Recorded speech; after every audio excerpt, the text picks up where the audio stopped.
Vino Geek Podcast, wine from a Kiwi perspective.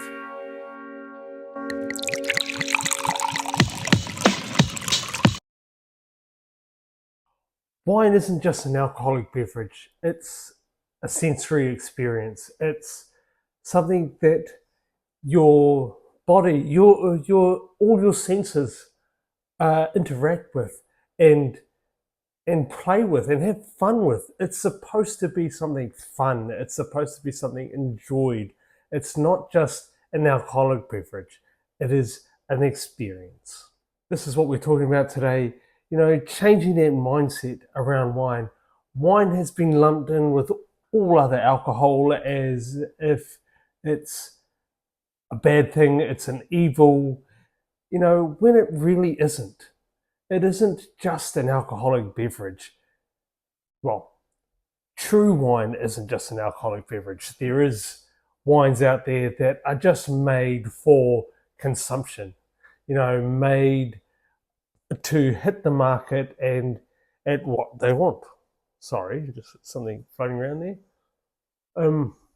Thinking about Europe, Asia, or that once-in-a-lifetime adventure you've been dreaming about? Travel is happening right around the world, and now is a fantastic time to start planning. Picture yourself wandering through the streets of Paris, cruising the rivers of Europe, exploring the temples of Asia, or relaxing on a tropical beach in Bali. Whether you're looking to travel this year or take advantage of early bird specials for next year, Amanda and Anna from King Travel would love to help you bring those travel dreams to life. Book local, book with confidence. Visit kingtravel.co.nz. It's not just like a spirit or a beer. It's not just something to get you drunk. But the problem is that these big companies, these big corporates, they're just looking at the corporate dollar. They're looking at extracting as much money out of you as possible, with everything. There's virtually, anything that's ready to eat or ready to drink or what have you is full of rubbish. It's full of fillers and crap that we don't need, we shouldn't have. And wine is no different. If you buy the cheaper, more commercial stuff, you run the risk of getting all of these things. But if you buy a smaller, more artisanal producer, you're getting wine in its purest form. And it is an experience. It is something that you don't have to fully evaluate and pick the bones out of it, but you've got to enjoy it. You've got to really, just sit there and just take a deep breath and just enjoy, because it is an experience. And I think this is what's missing these days, is people looking at wine as an experience. I think a lot of the issues with wine sales in particular is the fact that we think, the public perception of wine is that it's just an alcoholic beverage. It's just something to get drunk. It's just another one of those alcoholic beverages. The younger generations aren't drinking as much. It's not as societally accepted to drink a lot anymore. I'm not encouraging drinking a lot. I'm just encouraging drinking wine, because wine is an accompaniment to food. It's made to be enjoyed with food. It's made to be enjoyed in good company. It's not made to be drunk in excess. It's not like beer. Obviously it's craft beer, but it's not made to just be consumed.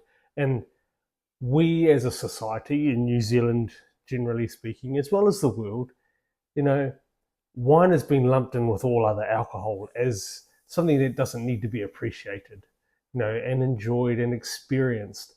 And that's a key thing,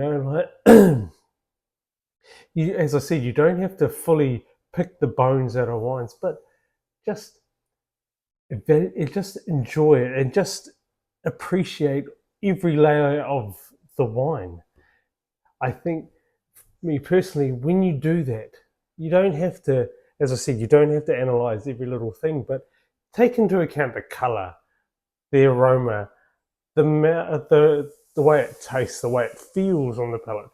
the way it feels when you're finished drinking, the sound of opening the wine, and pouring it into your glass. All of these things are a sensory experience that you get to enjoy. And then that feeling that comes, A, from the alcohol, but B, from something you enjoy that tastes really good, or something new and exciting that you've never tried before. It just invokes a feeling of joy and a feeling of enjoyment.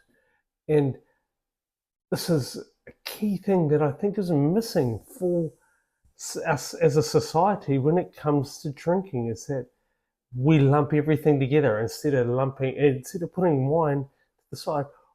And I know there's scotch and there's cognac and what have you, and premium tequilas and rums and things like this that you sip on. Those are great, but they are high in alcohol, so you can't really drink too much. Have one, maybe two small little nips that, sure, you can make it last, but that enjoyment of being able to sit and laugh and enjoy it with food and with friends, and the alcohol doesn't numb the palate. That's with spirits. Neat spirits, the palate gets numbed too. So you can't just enjoy it over time, and you can't watch, it doesn't evolve with, sure, temperature affects it and oxygen and things like this affects premium spirits, but there's a journey that happens with really good wine as you allow it to open and evolve in the glass. This is why people decant wines, is because they want that experience straight away. But for me, decanting wines, you miss that journey that a wine goes on to get to that point, because there's little ups and downs that happen, and there's little interesting new nuances that come with wine. And this is the thing, I'm passionate about this because this is what wine is about. It's not just about, oh, take that sip, oh no, I don't like that. Maybe in half an hour you will. Maybe having a piece of, some cheese or what have you will change that wine, and then all of a sudden the wine is so much better. I remember years ago I was lucky enough to attend a tasting for a new release tasting with Mount Difficulty, the single vineyard Pinot Noir, and they had a selection of different wines that were similar in style, stylistically, to each individual vineyard wine that they were presenting. And one of them was a Tasmanian Pinot, and very light and very, you could say, a little bit one-dimensional when you're just tasting it on its own. But you have it with some charcuterie, some cured meat, and the wine goes on a complete metamorphosis. It becomes something totally different and utterly amazing. The wine is stunning, and this happens all the time, that wines can grow an arm and a leg with the right food. Food can grow an arm and a leg with the right wine. They work hand in hand, and the right mood, the right environment. I mean, everybody that has seen the movie Sideways has seen the main character in a diner drinking this amazing bottle of Bordeaux, or Burgundy, I think it was actually, because he doesn't drink Merlot, so it wouldn't have been a Bordeaux, drinking it out of a paper cup in a diner, and by himself. He's at a low. It doesn't taste as good as it should for the price he paid for it. And that's because he's drinking it in the wrong environment, in the wrong mood, in the wrong cup, in the wrong setting. It just doesn't work. Wine is a romantic's beverage. It's made to enhance a mood, to enjoy with friends, and just encourage that. It's not just to get drunk. And I think this is partly the issue with why people are switching off wine, because they just think it's the same as anything else, when it isn't. It is fundamentally different, a sensory experience that we all must try. Now, while I don't expect you all to do this every time you have a wine, but, don't just open it, pour it, guzzle it.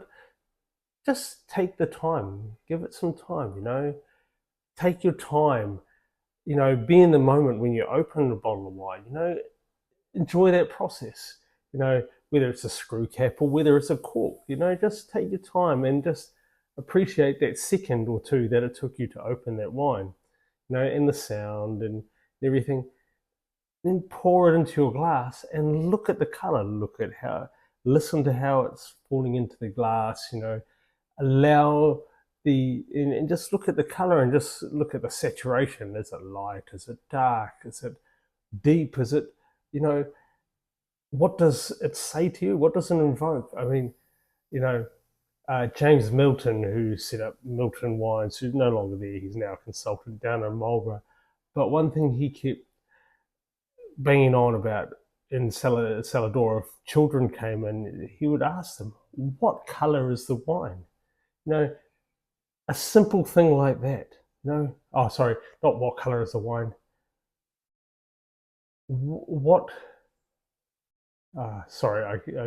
That's right. It's what color do you smell?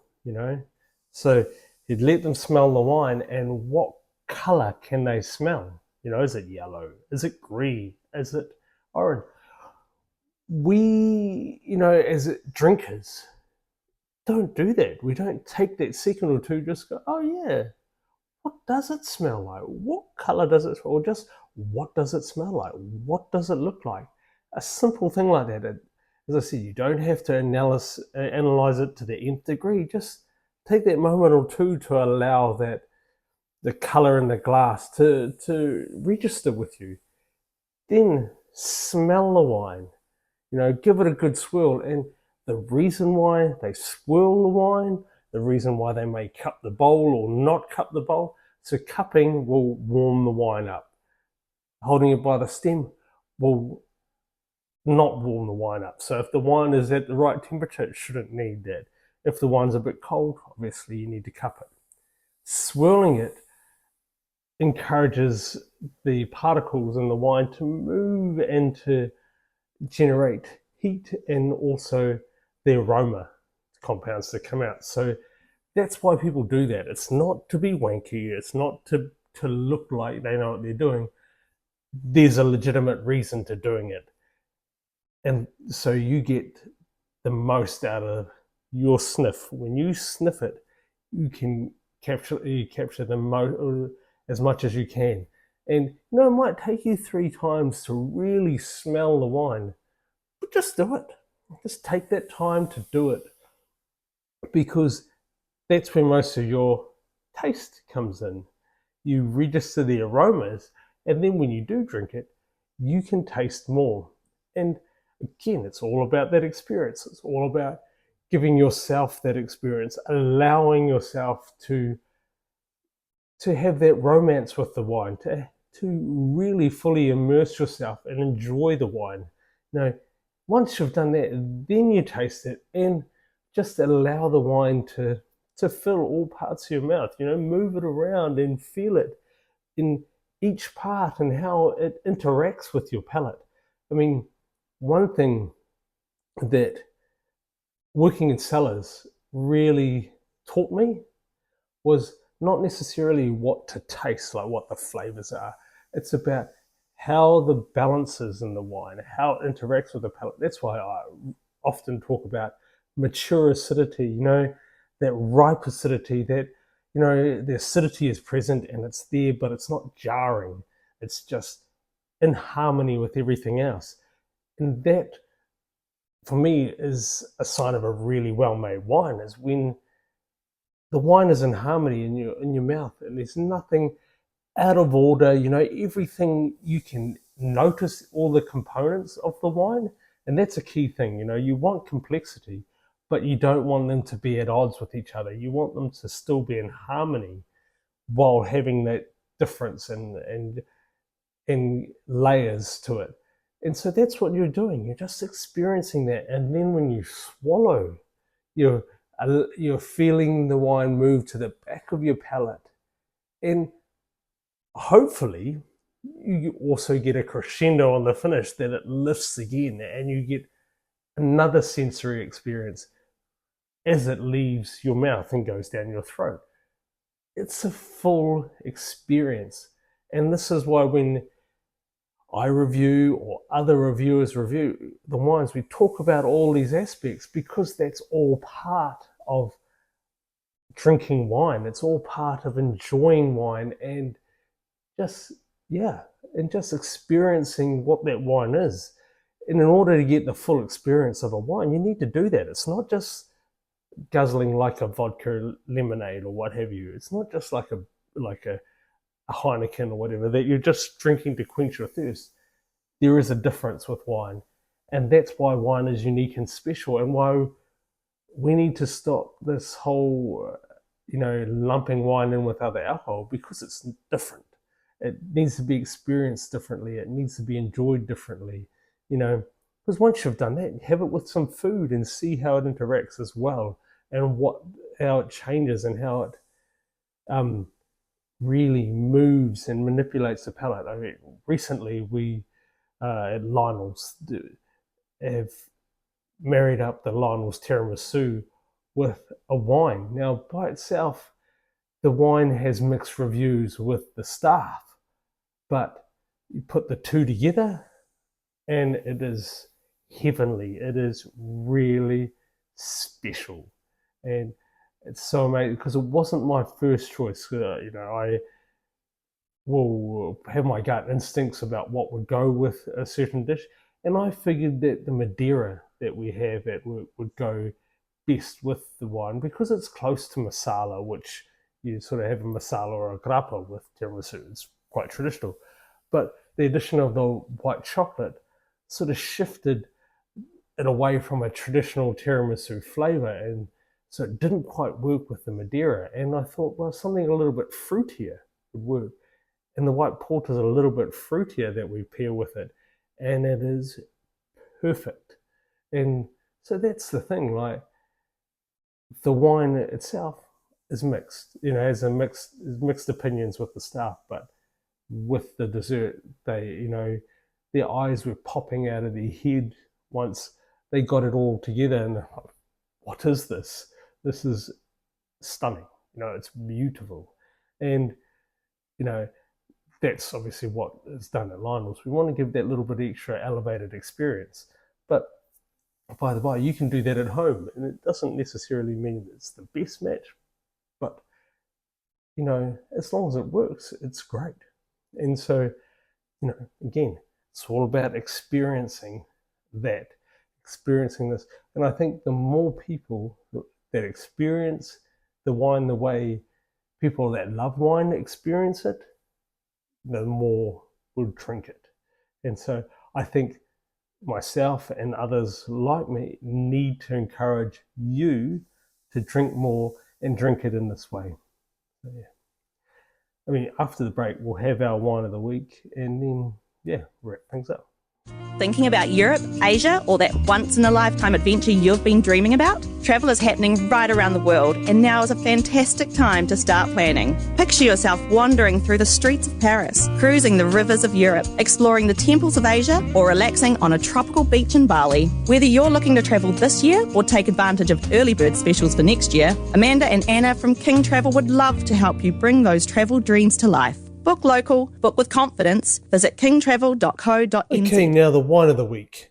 This one was an easy choice. I recently just tried it, and I just didn't want to stop smelling it. I didn't want to stop experiencing it, because it's so different and so delicious.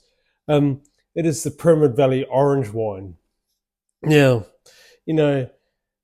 orange wine is one of those things. It can be really, really enticing, inviting, and exciting like this, or it can be tough and not that interesting, and rather like, why did you make this? And I'm glad that this wine isn't like that. It is wine that you want to try, you want to experience. It's a blend of Pinot Gris and Gewürztraminer. Now, again, I tried this earlier, so I'm not tasting it live. The color was this amazing. It was cloudy, obviously, because it was hazy, but it was this bright apricot orange, just really cool, almost fluorescent. It was so bright. It was almost like a hazy pale ale, and it smelled like that too. You know, you got those punchy, ripe, tropical notes, and I was picking up melon and lychee and mandarin. I was trying to find, they're talking about pear. I couldn't quite land on pear, but but these things were there. There was floral. It was a sweet floral character, sweet fruiting nose, and a little bit dirty and spicy all at the same time. Really cool. I just wanted to keep going back because there was just more to unlock and more was unfolding as you got to delve deeper. And that's the cool thing about wine and trying new and different wines. On the palate had this oily texture. It was moorish but dry and dusty at the same time. So it had this lovely sort of powder fine tannin on the finish, a little smoky, almost Negroni-like character towards the finish.